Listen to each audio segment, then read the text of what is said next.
علمی نکتے کے معزز سامعین السلام علیکم۔ اگر آپ ہمارے چینل پر نئے آئے ہیں تو آپ سے گزارش ہے کہ ہمارے چینل کو سبسکرائب کرنا مت بھولیے گا اور ساتھ ہی بیل آئیکن کے بٹن کو دبانا مت بھولیے گا تاکہ ہماری ہر اپڈیٹ آپ تک بآسانی پہنچ سکے۔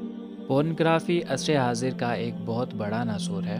یہ وہ زہر ہے جس کا کوئی تریاق دریافت نہ ہو سکا۔ لوگوں کے رویے اور انداز زندگی اسی کی بدولت جنسی خود غرضی کی بھینٹ چڑھے۔ ہم اکثر سوچتے ہیں آخر یہ کھیل شروع کب ہوا، اس کا تاریخی پس منظر کیا ہے، اس کے وجود کے بنیادی محرکات کیا تھے، آج کی تاریخ میں اس میں کیسی جدتیں لائی جا رہی ہیں۔ میں سب سے پہلے پورنوگرافی بطور ہتھیار سلطان صلاح الدین ایوبی کے دور حکومت میں ہوئی۔ اسے بطور ہتھیار سب سے پہلے صلیبی بادشاہوں نے استعمال کیا۔ کہانی کچھ یوں ہے کہ صلیبی ہر میدان میں مسلمان نوجوانوں کے ہاتھوں شکست فاش سے سخت پریشان تھے۔ اسلامی افواج صلیبی جمعیت اور متحدہ قوتوں پر بھاری ثابت ہو رہی تھی۔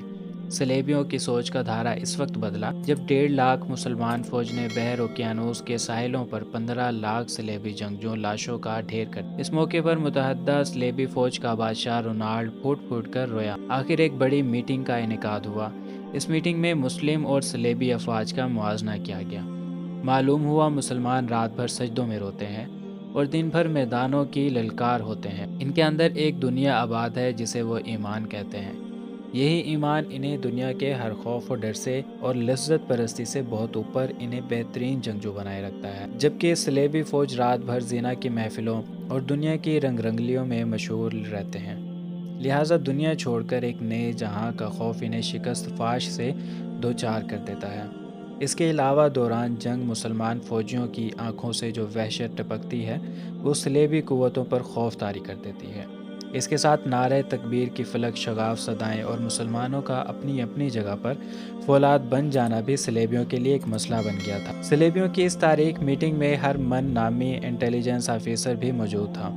وہی شخص جس نے صلیبی تاریخی میں مسلمانوں کو سب سے زیادہ نقصان پہنچایا، یہ نہایت شاطر اور ذہین و فطین شخص تھا۔ اس نے مسلمان اور صلیبی نوجوان کی نفسیات پر بات کرتے واضح کیا، میری 60 سالہ زندگی کا تجربہ ہے کہ ایک عیاشی پسند وجود کبھی بھی زندگی کے میدان میں بہترین سپاہی نہیں بن سکتا۔ خصوصاً وہ لوگ جو سیکس کے معاملات میں زیادہ دلچسپی رکھتے ہیں، ان کی جسمانی اور روحانی طاقتیں ختم ہو کر رہ جاتی ہیں۔ اگر میں مسلم فوج کی بات کروں تو مسلمان فوج میں ایسے نوجوان کی اکثریت ہے جو سیکس کی لذت سے یکسر نہ آشنا ہے۔ ان میں سے جو شادی شدہ بھی ہیں وہ بھی اس چیز کو ایک حد تک آزما پاتے ہیں۔ تصور کی رعنائیاں اور خوبصورت نظارے ہمیشہ ان کی پہنچ سے دور رہے ہیں۔ انہیں مذہب سے آگے اور پیچھے کچھ نہیں دکھائی دیتا۔ لہٰذا ہم اگر ان میں سے جنسی بھوک کو پیدا کر دیں تو ان کی سوچ اور نظریات کو کمزور کیا جا سکتا ہے۔ اس مشن کی کامیابی کی ایک مثال وہ مسلمان بادشاہ اور وزراء بھی ہیں جو شروع میں سلطان ایوبی کے ساتھ تھے، لیکن ہماری خوبصورت لڑکیوں نے جب سے انہیں اپنی حسین اداؤں کا اسیر کیا تب سے وہ خدا اور رسول کو جانتے ہی نہیں ہیں۔ انہیں سلطان ایوبی اپنا سب سے بڑا دشمن نظر آتا ہے۔ ان مسلمان وظیفہ خوروں میں سے وہ جنرل بھی شامل ہیں جن کی حکمت عملیاں اور بہادریاں میدانوں کے نقشے بدل ڈالا کرتی تھی۔ آج وہ لوگ صلیبیوں سے نگاہیں جھکا کر بات کرتے ہیں کیونکہ ہم ان کے اندر عورت اور جنسیات کی روح داخل کر چکے ہیں۔ اگر یہی حربہ پوری مسلمان فوج پر آزمایا جائے تو یقیناً ہم کامیاب ہوں گے، کیونکہ مسلمان نوجوان کے لیے یہ ایک بالکل نئی چیز ہوگی۔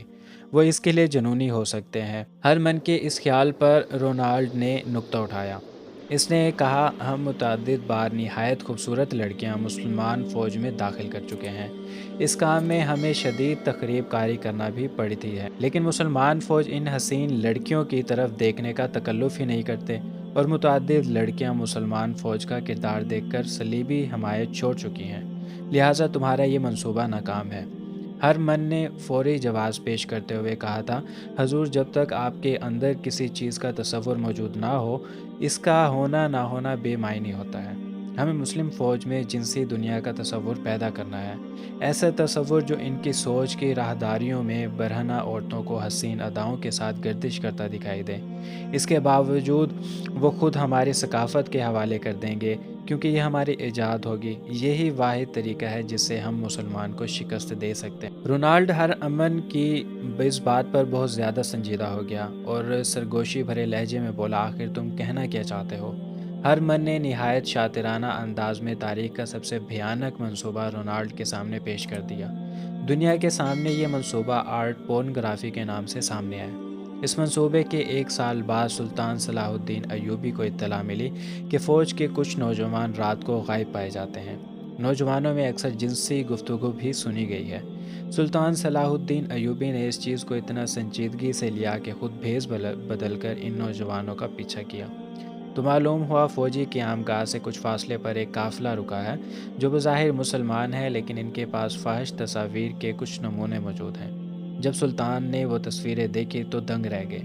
ان میں ایسی منظر کشی کی گئی تھی کہ کوئی بھی نوجوان سیکس کے لیے جنونی ہو سکتا ہے۔ اسی دوران سلطان نے صلاح الدین ایوبی کو دمشق اور مصر کے دیگر شہروں سے اطلاعات ملی کہ شہر میں فاحش تصاویر کے کبا خانے کھل گئے ہیں جہاں جنسی اشتعال انگیز تصاویر دکھائی جاتی ہیں۔ سلطان صلاح الدین ایوبی نے فوری اپنی جنگی پیش قدمی روکی اور پورنگرافی کے اس ناسور کے خلاف محاذ کھولا۔ اس حوالے سے سلطان صلاح الدین ایوبی نے ایک تاریخی تقریر میں کہا تھا، ہر قوم کی طاقت اس کا اچھا یا برا کردار ہوتا ہے۔ دشمن ہماری اصل طاقت کا اندازہ لگا چکا ہے، اب وہ سامنے کی جنگ کبھی نہیں کرے گا۔ اس لیے دشمن اب ہمارے قومی کردار پر حملہ آور ہوا ہے، کیونکہ ضروری نہیں جنگ میدانوں میں ہو، جنگ سوچ اور رویوں کی بھی ہوتی ہے۔ جو قوم اس پر غالب آ جاتی ہے وہ فتح یاب ہو جاتی ہے۔ آخر 18ویں صدی کا سورج طلوع ہوا۔ یہ وہ صدی ہے جب سائنس کے علم میں انقلاب کی فضا پیدا ہونا شروع ہوئی تھی۔ نئی جدتیں اور نئی منزلیں روشن ہو رہی تھیں۔ 18ویں صدی کے شروع میں پورنگرافی کا ایک بار پھر نئی سرے سے کام شروع ہوا۔ اس بار پورنگرافی کے لیے لکڑی کا استعمال ہوا۔ اس کے علاوہ درختوں کو بھی کاٹ چھاٹ کر جنسی عضو کی طرح بنا دیا گیا۔ فرانس میں ہوئے اس تماشے پر لوگوں کا ہجوم لگ گیا۔ لوگ بے پناہ دلچسپی سے لکڑی کے بنے جنسی سامان اور درختوں پر ہوئی زیادتی دیکھنے جوک در جوک آ رہے تھے۔ اس ویڈ پورنگرافی پر لوگوں میں جنسی آزادانہ خیال پیدا ہوئی، لہٰذا لوگوں کی دلچسپی دیکھتے ہوئے امریکہ، فرانس اور لندن میں ویڈ پورنگرافی کے چھوٹے چھوٹے پورن ہاؤس کھل گئے، جو ایک چھوٹا سا جنگل ہوتا تھا جس میں پورنگرافی کے فنکاریں درختوں پر عیاں ہوتے تھے۔ دوستو، 1839 میں کیمرہ ایجاد ہوا۔ اس ایجاد نے جہاں سائنس کی دنیا میں ایک بہت بڑا چمتکار کیا ہے، وہاں یہ بہت جلد پورنگرافی کا اہم ہتھیار بن گیا تھا۔ 1855 میں پہلی بار اسے پورنگرافی کے لیے استعمال کیا گیا، لیکن اس پورنگرافی میں مسئلہ یہ تھا کہ کیمرہ تصاویر کی صرف ایک کاپی بناتا تھا۔ اس تصویر کو بہت زیادہ شیئر نہیں کیا جا سکتا تھا، اس لیے پورنگرافی کا جن مشکل کا شکار ہو گیا تھا۔ لیکن یہ مسئلہ اس وقت تک مسئلہ نہ رہا جب 1863 میں پرنٹر ایجاد ہوا۔ اس ایجاد کے ساتھ ہی سیکس تصاویر سے بھرپور پلے کارڈز اور جنسی خاکے لوگوں کے ہاتھ میں آ چکے تھے۔ 1871 میں جنسی تصاویر بلیک اینڈ وائٹ رزلٹ میں پوری شدت کے ساتھ مارکیٹ میں آ چکی تھی۔ ان مارکیٹوں میں فرانس کی مارکیٹ سب سے آگے رہی۔ 1876 میں ویڈیو کیمرہ ٹیکنالوجی منظر عام پر آئی۔ اس ٹیکنالوجی میں ویڈیو کیمرہ ایک منٹ میں 60 تصاویر کو کیپچر کرتا تھا۔ پھر ان تصاویر کو چرخہ نما مشین پر ایک بڑے رول بنڈل کی صورت میں چڑھایا جاتا تھا، پھر اس چرخے کو ہاتھ سے چلایا جاتا۔ اس تصویر اس تیزی سے گھومتی تھی مانو ایسے لگتا جیسے ویڈیو پلے ہو رہی ہے۔ اس طریقہ عمل کو آگے چل کر ٹی وی ٹیکنالوجی میں استعمال کیا گیا۔ آج جو ہم حرکت کرتی اور زندہ محسوس ہوتی HD ویڈیوز دیکھتے ہیں، دراصل یہ ہزاروں تصاویر کا مجموعہ ہوتی ہیں جو اس تیزی اور صفائی سے پلے ہوتی ہیں کہ ہمیں تصویر حرکت کرتی نظر آتی ہے۔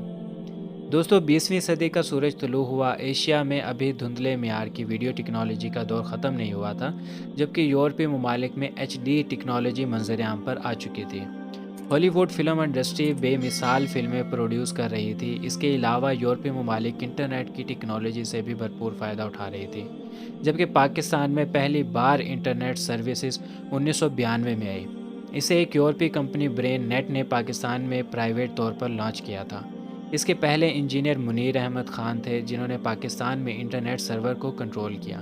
اس کی ابتدائی سپیڈ 198 کی تھی۔ 1995 میں پاکستانی ٹیلی ویژن کمیونیکیشن لمیٹڈ یعنی PTCL نے انٹرنیٹ آل پاکستان کے لیے خرید لیا۔ سن 2000 میں انٹرنیٹ پاکستانی عوام میں مقبول ہونا شروع ہوا۔ اس کے ساتھ ہی پورنگرافی کا زہر بھی سرحدیں پھلانگتا ہوا داخل ہوا۔ یورپی ممالک میں پہلے پورنگرافی سینما میں دکھا کر جنسی تصاویروں کے ذریعے پیسہ کمایا جاتا تھا۔ لیکن انٹرنیٹ نے یہ جھنجھٹ ختم کر دیا۔ انٹرنیٹ نے باقاعدہ خود آن لائن مارکیٹنگ پروسیس کھول کر پورنوگرافی کو بطور پروڈکٹ پیش کیا، جسے عوامی طور پر اتنی پذیرائی ملی کہ سب ریکارڈ ٹوٹ گئے۔ یورپی پورن انڈسٹری کو سب سے زیادہ آن لائن ٹریفک ایشیا سے ملی۔ 2015 کی گوگل رپورٹ کے مطابق روزانہ 90 لاکھ پاکستانی پورن ویب سائٹ کا وزٹ کرتے ہیں۔ پاکستان میں اس حوالے سے صورتحال زیادہ خراب ہے۔ پچھلے کئی برسوں سے پاکستان کا شمار ان ممالک میں ہوتا ہے جہاں پورنوگرافی دیکھنے کا عمل دوسرے ممالک کے مقابلے میں کہیں زیادہ ہے۔ حالانکہ پاکستان میں پورن ویب سائٹس بلاک ہیں اور عام طریقے سے ان کا دیکھنا ممکن نہیں، مگر اب پورنوگرافی اتنی پھیل چکی ہے اور دوسری طرف اتنے چور راستے کھل چکے ہیں کہ صرف سینسرشپ سے اس کو نہیں روکا جا سکتا۔ اس کے لیے کچھ اور اقدامات کی بھی ضرورت ہے جن پر ہم توجہ دلانا چاہتے ہیں۔ اس حوالے سے پہلی چیز ترتیب کا عمل ہے، خاص کر مردوں کی تربیت۔ ہمارے مذہبی فکر کا یہ المیہ ہے کہ وہ اس معاملے میں ہمیشہ احکام دین کو خواتین کے پہلو سے پیش کرتا ہے اور ان کے مکمل پردے، ان کا دائرہ عمل گھر کی تک محدود کرنے اور مرد و زن کے اختلاط پر مکمل پابندی لگانے کو دین کی تعلیم کا اصل منشا سمجھاتا ہے اور اس کو بیان کرتا ہے۔ چنانچہ سب سے پہلے اصلاح جس کی ضرورت ہے وہ تربیت کی اس بنیادی تصویر کو بدلنے کی ہے، جس میں عورت ہی کو مخاطب کر کے پردے کے احکام سنا دیے جاتے ہیں۔ ضرورت ہے کہ مرد و زن دونوں کو بتایا جائے کہ اللہ تعالیٰ انہیں یہ حکم دیتے ہیں کہ دونوں اپنی نگاہوں کو آلودہ ہونے سے بچائیں۔ یہ عام زندگی میں بھی ہوگا اور انٹرنیٹ پر بھی ہوگا۔ کوئی دیکھے یا نہ دیکھے، ان کا واسطہ اس ہستی سے ہے جس سے نہ نگاہیں کی قیامت چھپتی ہے اور نہ دل کے خیالات اسے پوشیدہ رہتے ہیں۔ چنانچہ نگاہوں کو آوارگی سے بچانا، جو قرآن کے اس باب میں پہلا بنیادی حکم ہے، اس کو سامنے رکھتے ہی لوگوں کے پاس وہ اخلاقی اور دینی بنیاد آ جاتی ہے جس کی بنا پر ان کا ضمیر ان کو اس وقت اس برائی میں پڑنے سے روکے گا جب دوسرا کوئی روکنے والا موجود نہیں ہوتا ہوں۔ ویڈیو آپ کو اچھی لگی ہوگی۔